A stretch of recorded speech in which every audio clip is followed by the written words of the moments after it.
خواتین و حضرات، اگر آپ نے ابھی تک ہمارا نیا چینل ناولستان سبسکرائب نہیں کیا تو اسے سبسکرائب کر لیں۔ وہاں ملیں گے آپ کو اسلامی اور تاریخی ناولز۔ چینل کا لنک ڈسکرپشن میں موجود ہے۔ دیکھتے رہیے ناولستان اور اردو داستان۔ بولو، کیا ہوا؟ ٹیپو نے ریسیور لے کر چیختے ہوئے کہا، لیکن دوسری طرف سے جواب سن کر ایک دم ہی دھیما پڑ گیا۔ ٹھیک ہے۔ وہ سر ہلانے لگا تھا۔ اس کے کشیدہ اعصاب قدرے پرسکون ہو رہے تھے۔ یہ رات کا وقت تھا۔ تمام ساتھی کامیابی کا جشن منا رہے تھے کہ ایک افواہ نے رنگ میں بھنگ کا کام کر دیا تھا۔ افواہ یہ تھی کہ اسٹیڈیم سے واپس جاتے وقت درجنوں افراد کو پولیس نے گرفتار کر لیا۔ اب اسے یہ اطلاع مل رہی تھی کہ یہ تمام افراد رہا کروا لیے گئے تھے۔ پولیس کے ٹرک روک روک کر قیدیوں کو ان سے اتارا اور فرار کرایا گیا تھا۔ دوسری طرف پولیس کارروائی کا بدلہ لینے کے لیے کئی مقامات پر دھماکے بھی ہو رہے تھے۔ سب ٹھیک ہے یار، ٹیپو نے ریسیور رکھ کر کہا۔ اس کے سامنے سکندر اور زوبی ہی بیٹھے تھے۔ شہلا ابھی گئی تھی تاکہ گھر پہنچ کر ریاستی حکام سے رابطے میں رہے اور ان سے خبریں حاصل کر کے گروپ تک پہنچاتی رہے۔ یہی اس کا ٹاسک تھا۔ تم کہتے ہو تو پھر ٹھیک ہی ہوگا، سکندر نے جواب دیا۔ چند لمحوں قبل تک وہ بہت بے چین تھا، لیکن ٹیپو کو ملنے والی اطلاع کے بعد بے حد پرسکون ہو گیا تھا۔ اب تم مجھ سے اکتا رہے ہو۔ ٹیپو ہنس پڑا۔ اس نے شوق نظروں سے زوبی کی طرف دیکھا، جو اس جملے سے گھبرا کر ایک رسالے کی آڑ میں چہرہ چھپا رہی تھی۔ چلا جاؤں کیا؟ میں کیوں اکتاؤں گا؟ تم سے اکتانے والی تو چلی گئی۔ اس کے تحفظ کے ارادے سے جانا چاہتے ہو تو چلے جاؤ، سکندر نے جوابی چوٹ کی۔ یہ وار ذرا کاری تھا، لہذا ٹیپو کسی سیانے انداز میں مسکراتا ہوا کمرے سے نکل گیا۔ جناب، سکندر نے سگریٹ سلگا کر زوبی کی طرف دیکھا، جو اب قدرے مطمئن انداز میں بیٹھی ہوئی تھی۔ سکندر نے شہلا کا نام لیے بغیر ٹیپو سے بدلہ لے لیا تھا۔ کیا جناب؟ زوبی بولی۔ کچھ کہہ رہی تھی۔ سکندر نے آنکھیں بند کر لی۔ ہاں، لیکن اپنی تعریف خود بھی کرنا بھی اچھا نہیں لگتا۔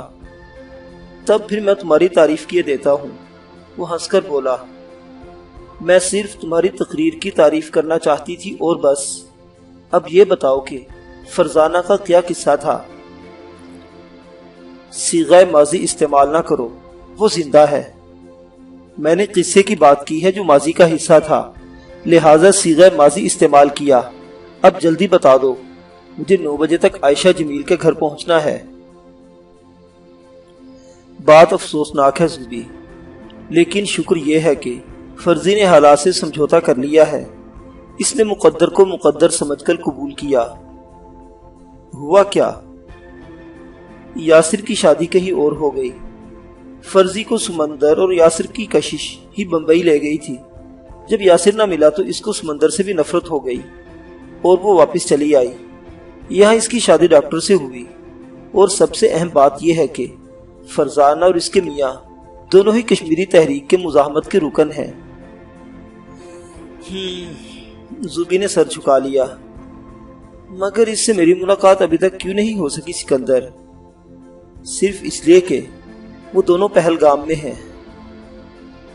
پہلگام بہت خوبصورت علاقہ ہے، زوبی نے طویل سانس لے کر کہا۔ ہاں، مگر تم سے خوبصورت نہیں۔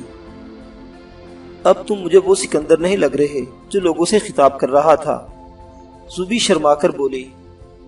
وہ تو امتیاز تھا جناب۔ سکندر کب تھا وہ؟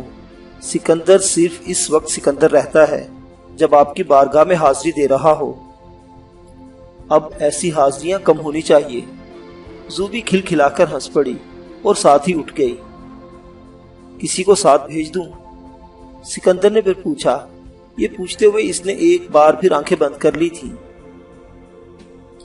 نہیں، لیکن تم نے آنکھیں کیوں موند لی؟ یہ تمہاری روانگی کا منظر برداشت نہیں کر سکتی، اسی لیے۔ اور اگر کبھی میری مستقل روانگی کا منظر دیکھنا پڑ گیا تو؟ وہ سنجیدہ سی ہو گئی۔ تو سکندر کو جھٹکا سا لگا۔ تم ایسا بھی سوچ سکتی ہو؟ بہت کچھ سوچنا پڑتا ہے سکندر، زبی چادر سر پر ڈالتی ہوئی بولی۔ اس سے قبل کہ سکندر کچھ کہتا تیزی سے نکل گئی۔ سکندر نے دوسری سگریٹ سلگا لی۔ وہ جانتا تھا کہ زبی کیا کہہ رہی تھی۔ اس جد و جہد میں کسی کو بھی کسی کی مستقل رخصتی دیکھنے کے لیے تیار رہنا چاہیے، یہی حقیقت بھی تھی۔ لیکن بہت مضبوط اور بے انتہا برداشت والے سکندر کو اس موضوع پر سوچنا بھی بزدلی لگ رہی تھی۔ ٹیپو نے اس رات سکندر اور زوبی کو ایک ساتھ اور خوش و خرم دیکھ کر یہی سوچا تھا کہ اگر زندگی اتنی کٹھن نہ ہوتی وہ بہت جلد ان کی شادی کرا دیتا۔ یہی سوچتا ہوا وہ رگھوناتھ مندر کے عقب میں واقع اپنی کمیگاہ سے نکل کر فتح کدل کی طرف جا رہا تھا کہ اچانک ہی ایک شخص بہت تیزی سے آیا اور اس کے ساتھ چلنے لگا۔ بولو، ٹیپو نے رفتار کم نہیں کی، وہ اسے پہچان گیا تھا۔ بابا خیریت سے ہیں؟ اس شخص نے جواب دیا۔ میں بھی بالکل ٹھیک ہوں، ٹیپو نے مقررہ جملہ دہرایا۔ آج رات جنرل بس سٹینڈ پر کچھ سامان اترے گا، سرکاری سامان ہے، بابا کی خواہش ہے کہ آپ اسے حاصل کر لیں۔ شکریہ، بابا کو سلام کہنا، اور یہ بھی کہ میں 2-3 دن تک گھر نہیں آ سکوں گا، ٹیپو نے جواب دیا اور پھر اجنبی کو ماچس دی۔ مخبر نے ماچس سے سگریٹ سلگا کر راستہ بدل لیا۔ ٹیپو جو پہلے پتھر مسجد کے عقب میں ایک دوسرے ٹھکانے میں رات گزارنا چاہتا تھا، اب رک کر رکشہ تلاش کر رہا تھا۔ اسے ہر قیمت پر شیراز سانما پہنچ کر سامان حاصل کرنے کی تیاری کرنی تھی۔ رکشے میں بیٹھتے ہی اسے یوں لگا جیسے وہ پکڑا گیا ہو۔ رکشہ ڈرائیور پولیس کا پرانا مخبر حشمت بانگڑو تھا، جو اسے بہت زہر خند انداز میں گھور رہا تھا۔ یہ راج باغ انٹیروگیشن سینٹر ہے عبدالرشید زرگر، جلال الدین نامی سپاہی نے آنکھوں کی پٹی کھولتے ہوئے بتایا۔ تمہارے بارے میں کسی کو بھی پتہ نہیں چلے گا کہ تم کہاں ہو۔ تمہارے گھر والے جلد ہی 100 اور 40واں بھی کر دیں گے اور پھر تمہیں بھول جائیں گے۔ دیکھ، تو مسلمان ہے، پلوا بازار میں ٹائپ رائٹنگ اور سائیکلو سٹائل کی تیری دکان اچھی خاصی چل رہی ہے۔ کچھ کمی ہے تو میں صاحب سے کہہ کر پوری کرا دوں گا۔ میری مانگ تو کچھ رقم لے کر فوٹو کاپی کی مشین لگا لے، بڑا اچھا دھندا ہے۔ کیوں، کیا خیال ہے؟ بولتا کیوں نہیں زرگر؟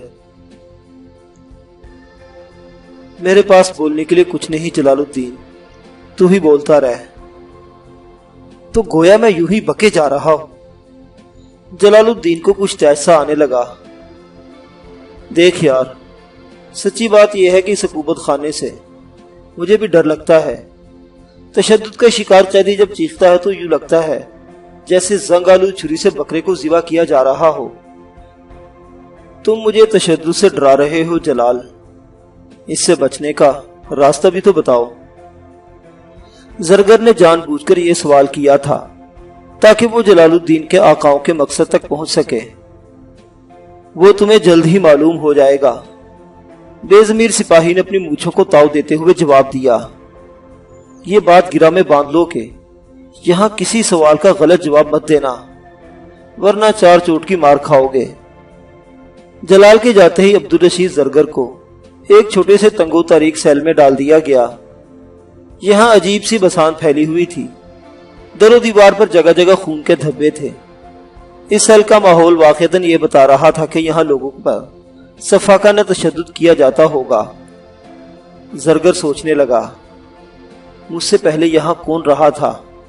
کوئی مسلمان ہی ہوگا۔ اس کا دل کہہ رہا تھا کہ اب بہت جلد بڑے پیمانے پر بھارتی تسلط کے خلاف جد و جہد شروع ہونے والی ہے۔ وہ صرف اسی خیال سے مطمئن ہو گیا کہ اس جد و جہد میں وہ بھی شامل ہے۔ ابھی رشید انہی سوچوں میں غلطاں تھا کہ اچانک ہی ایک اور مسلمان سپاہی بہت تیش کے عالم میں اندر آیا۔ اس نے کچھ کہے بغیر ایک ٹھوکر ماری اور پھر چلا چلا کر لبریشن فرنٹ، جماعت اسلامی اور پیپلز لیگ کو گالیاں دینے لگا۔ پاؤں کھول کر کھڑا ہو جا، سپاہی نے ایک اور ٹھوکر مارتے ہوئے کہا۔ یہ ضرب پیٹ پر لگی تھی اور اتنی شدید تھی کہ زرگر اوندھا ہو گیا۔ اس سے قبل کے زرگر کو نئی ضرب لگتی وہ بہرحال کھڑا ہو ہی گیا۔ ہاتھ اوپر کر لے، دیوار سے لگا دے۔ نیا حکم آیا۔ عبدالرشید زرگر نے اس کی بھی تعمیل کی۔ اس نے ابھی تک اف بھی نہ کی تھی اور اب 1 گھنٹے سے ہاتھ اٹھائے کھڑا تھا۔ 1 گھنٹے بعد سپاہی نے پھر پاکستان اور کشمیری جماعتوں کو گالیاں دینا شروع کر دی۔ اس کا کہنا تھا کہ اب کی بار ہم 2-3 دن میں یہ پورا پاکستان فتح کر لیں گے۔ یہ بڑا مشکل ہوگا۔ نہ چاہتے ہوئے بھی زرگر بول ہی پڑا، لہذا پٹائی فوراً شروع ہوئی۔ پاکستان کا ایجنٹ ہے حرامزادہ، مسلمان سپاہی نے تھوک کر کہا۔ پھر زرگر کو مزید سزا دینے کے لیے ہاتھوں میں ہتکڑیاں ڈال کر انہیں چھت کے ساتھ باندھ دیا گیا۔ تمہارے لوگوں نے آج آزادی کا بڑا جشن منایا ہے، سپاہی نے غرا کر زرگر کے پیٹ پر گھونسا مارا۔ تو کیا آج 14 اگست ہے؟ عبدالرشید نے بڑی حیرت سے پوچھا۔ اس نے نعروں کی آواز تو سیل میں سنی تھی، برس بھی سنے تھے، لیکن یہ اندازہ نہیں تھا کہ یہ سب کچھ جشن آزادی کا سلسلہ ہے۔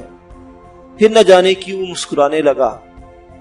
اب جب کہ ڈنڈے اس کی پیٹھ، کندھوں اور ٹانگوں پر مسلسل مارے جا رہے تھے، وہ درد سے کراہ بھی نہیں رہا تھا۔ جس مقصد اور مشن کے لیے اس نے تیاریاں کی تھی وہ آج پورا ہو گیا۔ سنو بھائی، درد سے بے چین عبدالرشید نے اچانک ہی نیم ہوشی کی حالت میں آواز دی۔ آج رات چراغاں بھی ہوگا، دیے بھی جلیں گے۔ تیری تو نام کا مسلمان جلاد اس پر ٹوٹ پڑا اور پھر اس کے ہاتھ نہ رکے۔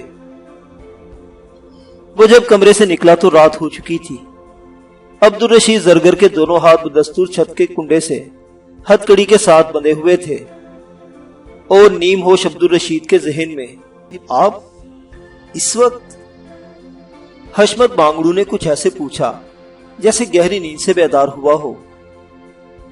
کہاں جائیں گے؟ بڑے صاحب تو خیریت سے ہیں؟ ہاں سب خیریت ہے، تم کہو کیسی گزر بسر ہو رہی ہے؟ ٹیپو سنبھالا لے چکا تھا۔ اس نے سنبھلنے کا یہ فن سکندر سے سیکھا تھا، جس کا اصول تھا کہ جب دشمن اچانک ہی سامنے آ جائے اور چہرہ بگڑنے لگے تو اندر ہی اندر 2-3 لمبی لمبی سانسیں لے کر اس حد تک خود کو پرسکون کر لو کہ لہجے کی طرح چہرہ اور آنکھیں بھی ناگن کی لیک کی طرح پرسکون نظر آنے لگے۔ ٹیپو اس اصول پر کئی بار کامیابی سے عمل کر چکا تھا اور آج اس وقت بھی یہی گر بظاہر اسے حشمت کی چپتی ہوئی نظروں سے بچانے میں کامیاب ہو گیا۔ جی حکم سرکار، کہاں کا ارادہ ہے؟ یار ایسا کرو کہ کہیں بھی لے چلو، آج دن بھر کے جلسے جلوسوں نے اکتا کر مار ڈالا۔ ٹیپو کا انداز فوراً ہی اوباش اور بگڑے ہوئے رئیس زادے کا سا ہو گیا۔ آپ جہاں بولیں گے لے جاؤں گا، بلکہ 2-3 ایسے مکانات بھی میری نظر میں ہیں جہاں بمبئی اور دہلی کا مال بھی آیا ہوا ہے۔ ویسے آپ کے انداز سے لگتا ہے کہ لوگ دن بھر جو نعرے مارتے ہیں وہ آپ کو اچھے نہیں لگے۔ نعرے؟ ٹیپو ہنس پڑا۔ حشمت بانگڑو رکشہ سٹارٹ کر کے آگے بڑھ چکا تھا اور غالباً اس کا رخ شہر کے مضافات کی سمت تھا۔ دیکھو بانگڑو، تم جانتے ہی ہو کہ مجھے نعروں سے کوئی لگاؤ نہیں۔ ویسے بھی نعروں سے ہمیں کیا حاصل ہوا؟ صرف یہی کہ لوگ سری نگر آنا کم ہو گئے۔ وہ تو ہے صاحب، پر آزادی کے نعرے میں بڑی جان ہے، مگر مجھے اپنی جان نعروں سے زیادہ پیاری ہے۔ ٹیپو ہنستا ہوا بولا۔ تم سناؤ، اوپر کی آمدنی کا کیا حال ہے؟ جھنڈوں والے کیس کے بعد کتنی رقم بنائی؟ دیکھیں جناب، ارے مجھ سے کیا چھپانا حشمت بانگڑو، ٹیپو نے بے تکلفی سے اس کے شانے پر ہاتھ مار کر کہا۔ مجھے کیا معلوم نہیں ہو سکتا، اب تو بابا پولیس میں ہی ہے، دوسرے افسر بھی مجھ سے کچھ نہیں چھپاتے۔ ویسے میری سمجھ میں یہ بات نہیں آتی کہ جب تمہاری مخبری پر چھاپا کامیاب رہا تو پھر اتنے بہت سے پرچم آج کیسے نکل آئے؟ اس کا مطلب یہ ہے کہ شہر کے درجنوں مقامات پر پاکستانی جھنڈے تیار ہو رہے اور ہمیں کچھ بھی پتہ نہ چل سکا۔ اب میں کیا کہوں سرکار، اکیلا چنا خاک بھاٹ جھونک سکتا ہے۔ کیا مطلب؟ میں سمجھا نہیں۔ ٹیپو نے سگریٹ پھینکتے ہوئے پوچھا۔ میں نے تو اپنے حصے کا کام کر ڈالا، لیکن اب اگر پولیسی دہشت گردوں کے ایجنٹ موجود ہو تو کوئی کیا کرے؟ میں نے بہت سے علاقوں کے مکانوں تک کی تفصیل دی تھی، لیکن راتوں رات نہ جانے کیا ہوا کہ سارے چھاپے ناکام رہے۔ صرف ایک جگہ کامیابی ہوئی اور وہاں سے بھی دہشت گرد فرار ہو گئے۔ اس کا مطلب یہ ہے کہ پولیس اور انٹیلیجنس میں ان کے ایجنٹوں نے پیشگی خبردار کر دیا تھا۔ بالکل ایسا ہی ہوا تھا، بلکہ میں تو یہ کہتا ہوں کہ پاکستانیوں کو اتنا وقت بھی مل گیا کہ انہوں نے کپڑا اور مشینیں بھی ہٹا دیں اور خود بھی غائب ہو گئے۔ نواب بازار کے علاقے کے ایک مشتبہ مکان پر چھاپا مارا تو میں سر پیٹ کر رہ گیا۔ وہاں میں نے اپنی آنکھوں سے قائد اعظم کی تصویر لگی دیکھی تھی، لیکن چھاپے کے وقت گاندھی جی کی تصویر ملی۔ اوہو، ٹیپو واقعی اچھل پڑا۔ یہ تو بڑی اہم بات ہے حشمت۔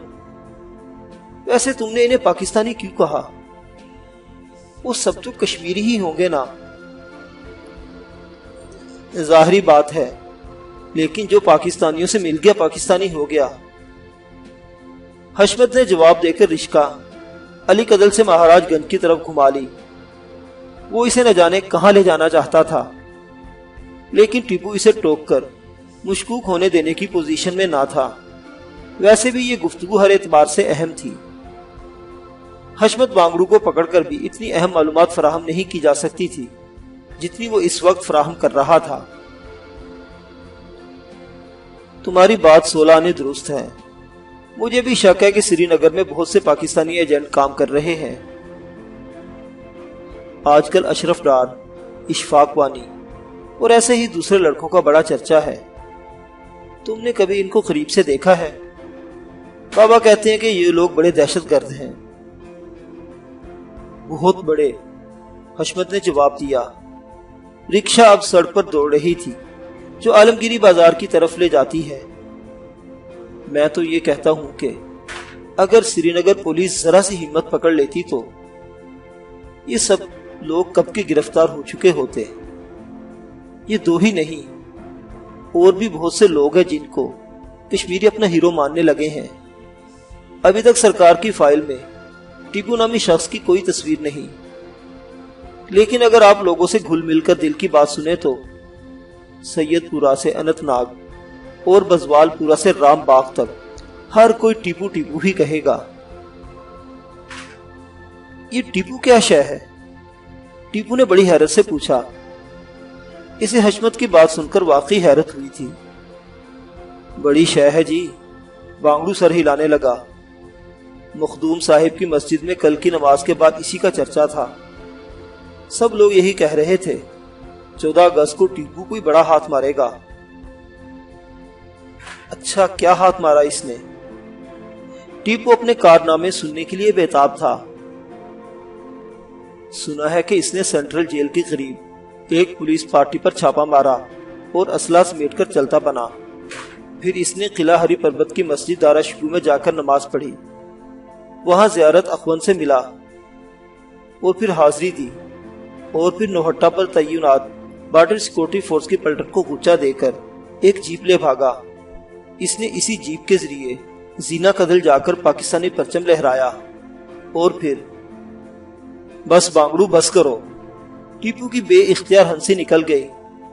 تم نے تو اسے سپرمین بنا ڈالا میرے یار۔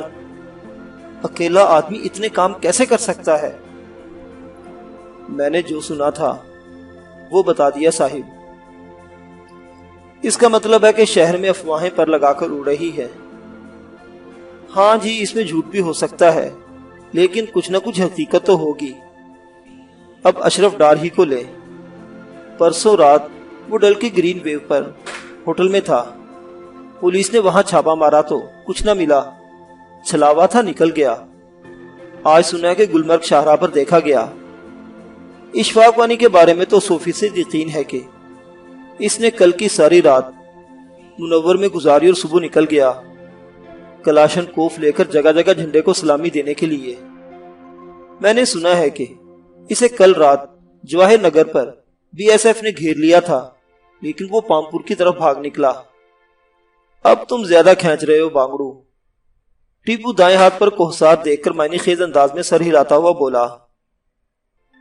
پہلے اشفاق وانی منور میں تھا اور پھر جواہر نگر میں گھیر لیا گیا۔ تمہیں تو پتا ہے کہ یہ دونوں مقامات ایک دوسرے سے کتنے فاصلے پر ہیں، لہٰذا منور میں رہتے ہوئے جواہر نگر میں اسے گھیرا جانا بالکل ناممکن ہے، قطعی ناممکن۔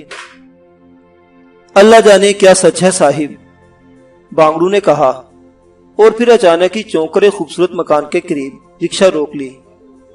لو جناب، آپ کی منزل آ گئی۔ نہیں بانگڑو، یہ میری منزل نہیں۔ ویسے اتنا بتاتے چلو کہ یہ کس کا مکان ہے؟ کنول جی کا، بڑی سلیقے مند خاتون ہے، پرانی جاننے والی ہیں، بس میرا نام کافی ہوگا۔ اور دام؟ ٹیپو نے زہر خند لہجے میں پوچھا، لیکن بانگڑو اس کا احساس نہ کر سکا۔ آپ کی مرضی پر چھوڑا سرکار، ہاتھ اٹھا کر جو دیں گے۔ کنول جی اس سے 1 ٹکا زیادہ مانگ لیں تو میری گردن مار دینا۔ تمہارا نام کافی ہوگا، آپ کی دعا سے۔ ویسے آپ کہیں تو میں رک جاؤں اور… نہیں، تم جاؤ، مجھے جلدی نہیں۔ تم اپنا حصہ مجھ سے لوگے یا… ارے جناب، شرمندہ کر رہے ہیں آپ، میرا حصہ کنول جی ہی کو دے دیں گے، آپ سے کیا لوں گا؟ حشمت نے کہا اور رکشہ تیزی سے عالمگیری بازار کی طرف لے گیا، جو یہاں سے کافی دور تھا۔